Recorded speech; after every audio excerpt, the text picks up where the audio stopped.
análise perfeita. Quando começaram os 3 zagueiros, o Wesley avançou e muito como um ponta, que jogou muito ali, várias chances de gol por ali. Melhor programa. Parabéns, trio. Valeu, Frederico Soares. É verdade, o Wesley jogou bem de novo, hein? Aí, sobre isso,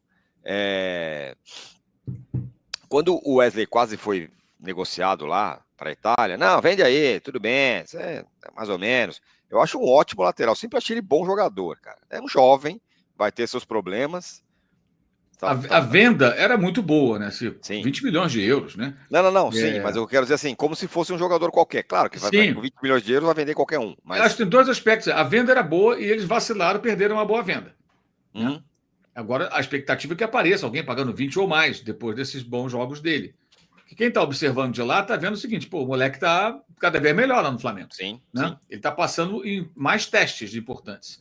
Mas amanhã vai acabar sendo chamado agora para a seleção. Aí vai ganhar mais um selo de qualidade, que sempre tem uma ajuda aí e tal. Eu acho que seleção não é o fator preponderante de uma época que todo mundo vê tudo, né? Você não precisa ver o cara na seleção para chamar a atenção.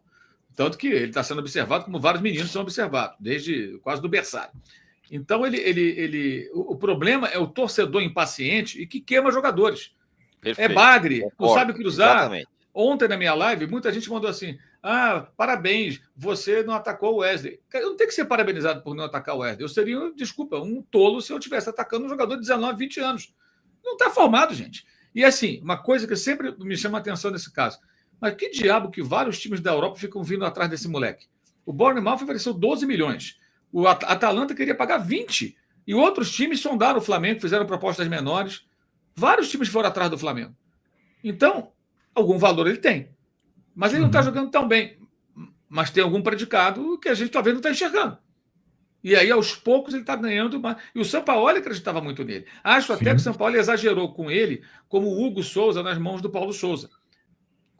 De insistir em escalar em momentos que a torcida está pegando no pé. Às vezes tem que tirar um pouquinho. Eu cheguei até a falar em dado momento que estavam pegando no pé. Tira o garoto. Preserva ele.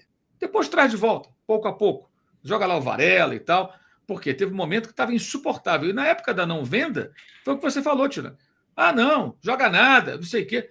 Cara, eu sei Levo no que aeroporto. leva no aeroporto e tal. Eu falo isso já há algum tempo e se as pessoas não quiserem entender, paciência. Mas se a voz do povo é a voz de Deus, Deus não entende nada de futebol. Porque o povo fala as coisas mais. Porque o povo é o quê? O torcedor é passional. Ele não analisa com calma, ele olha com raiva quando a coisa dá errado, ele não tem a paciência com o jogador, salvo o torcedor mais ponderado, menos fanático. Mas o cara que acompanha tudo, ele fala as coisas mais malucas. Pô, olha, vou dar um exemplo. O Apolinho, que é um ídolo, para mim é um ídolo do rádio, falecido recentemente, ele era Flamengo até a medula. Quando o Flamengo perdeu em 77, 78, 77, de 5-2 para o Grêmio, foi um divisor de águas aquela derrota em Porto Alegre, que dali em diante veio a FAF, o Márcio Braga, contrataram jogadores, Raul acabou sendo contratado, tinha parado, voltou, e o Flamengo montou um time, foi campeão, e aí foi embora, né? Subindo muita gente da base. Eu me lembro, no rádio, o Apolinho putaço com a derrota do Flamengo, falando: esses caras não têm condição de jogar no Flamengo, esse Júnior não pode jogar no Flamengo. É óbvio que o Apolinho sabia que o Júnior depois. Mas, cara, ele tava tanta raiva, porque ali, o Apolinho ali era um torcedor, cara. Ele era um torcedor do rádio. Ele estava indignado que o Flamengo tomou uma goleada e jogou porra nenhuma. O torcedor é assim. A gente tem também momentos assim, claro, nós temos nossos times, tem hora que você se irrita com o jogador e tudo, tem que se policiar e tal, para não falar uma bobagem. O torcedor não tem que se policiar. Então, quando você pauta as decisões pela emoção do torcedor, tem risco de fazer bobagem, entendeu? Isso acontece. Gente, o Adriano Imperador era bonecão do posto para parte da torcida do Flamengo. Isso. Aquele bonecão do posto fica balançando isso, assim. É verdade. Cara, o Imperador era bonecão do posto. Então a voz do povo é a voz de Deus. Então Deus não entende de futebol, amigo, porque fala-se cada coisa. E o Wesley é promissor, de fato, já está jogando muito bem. E ontem, impressionante, a força dele, inclusive, né? A rapidez e a força para aguentar o tranco, chegar no fundo. O moleque está numa ótima fase. Muito bom. É isso, Arnaldo. Enfim, não é um privilégio, entre aspas, do Flamengo, né? De você achar, né, esse cara da base não funciona. Tal. A base é assim. Quando tem um jogador qualquer que não é da base, que tá jogando mal, não é possível que não tenha um cara na base que não jogue mais do que esse fulano aí. Né? Aí o cara acha um cara na base, aí o cara joga. Não sabe nada. Isso aí é grosso, manda embora tal. Assim como o Wesley, é uma comparação. Eu acho até que o Wesley tem mais talento, mas no São Paulo é o que acontece com o Wellington. O cara, a coisa é parecida. O cara vai para a Inglaterra. Exato. Então na Premier League vão contratar um bonde. É para lá que ele vai. O cara não vai para a China, ele vai para a Inglaterra. Vai para um time da Premier League. É para lá que ele vai. Mas não serve. É grosso, é ruim, né? Tem muito essa... até o jogador ir para o profissional tem essa ilusão de que a base vai prover qualquer situação. E depois tem a natural oscilação. Se os melhores, os extra-classe oscilam, esses dois mais recentes, o Endrick e o Estevão, quanto mais os normais, né? Na base, no profissional, com muita pressão, deslumbramentos, grana pra caramba. A gente tá falando, não tá falando do Hugo Souza agora no Corinthians de uma outra forma, como a gente falava lá atrás, né? Uhum. Já demora um tempo. Agora, sim, sobretudo nesta posição, a questão da força, da velocidade, ela é muito importante.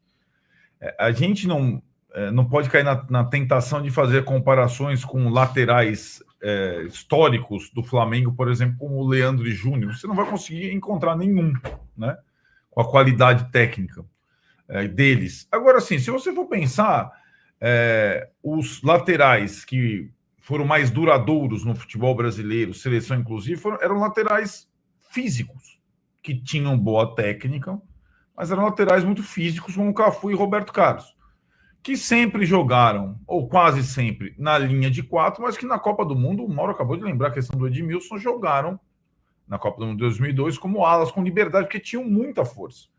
Lateral com muita força, ele não precisa ser exatamente um primor técnico, ele pode ajudar bastante. E o Wesley, eu acho que ele tem boas qualidades técnicas, é leve e tem muita força, né? Então ele tem qualidades interessantes. E acho que aí o Felipe Luiz também ele soube, com o Wesley, deixar ali no outro lado um lateral que fica mais, que é o Alexandre, que se parece com o Felipe Luiz no final da carreira, a função. E quando coloca o Ayrton Lucas do outro lado, ele joga com a linha de 3 zagueiros, como faz muitas vezes. Então, é uma boa... O elenco do Flamengo permite, e acho que isso é o mais interessante com o Felipe agora, ele permite variações, mais ainda com as contratações agora na última janela, com Alcaraz, Plata e tudo mais.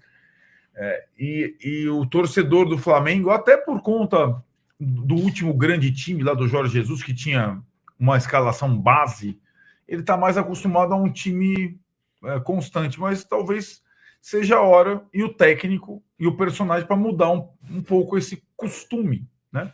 Porque ele tem prestígio com a massa e tudo mais, ele pode mudar esse costume. E eu vou te dizer uma coisa garantida. Para o adversário é muito mais difícil você enfrentar um treinador que muda o time de acordo com o adversário em cada jogo. Você não sabe o que vem por aí. Você não sabe qual vai ser a escalação, né? Qual vai ser a estratégia para cada jogo, né? E eu acho que o Felipe Luiz, claro, pela convivência que teve com outros grandes treinadores na Europa, sabe muito bem disso.